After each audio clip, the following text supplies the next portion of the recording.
বন্ধুরা সবাই কেমন আছো? সম্পদ রান্নাঘরে সবাইকে স্বাগত। আজকে আমি বাসন্তী পোলাও বানিয়েছি। কিভাবে বানিয়েছি সেটাই আপনাদেরকে দেখাবো। যে সকল বন্ধুরা আমার চ্যানেলে নতুন ভিডিও দেখছেন অবশ্যই সাবস্ক্রাইব করে আমার পাশে থাকবেন। গোবিন্দভোগ চাল আমি 30 মিনিট ভিজিয়ে রেখেছিলাম, তারপরে জল ঝারিয়ে দিয়ে দিচ্ছি।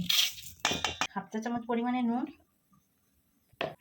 হাফ চা চামচ হলুদের গুঁড়ো, 1 চা চামচ ঘি দিয়ে দিলাম। এবার সমস্ত উপকরণ দিয়ে ভালোভাবে মিশিয়ে নিচ্ছি। এবার 15 থেকে 20 মিনিট ঢেকে রেখে দিচ্ছি চালটা।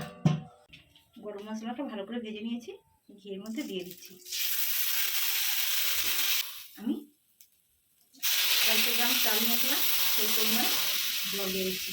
বেশি জল দিলে হবে না, কিন্তু জলকে খুলে দেখিয়ে দিচ্ছি। দেখুন বন্ধুরা কত সুন্দর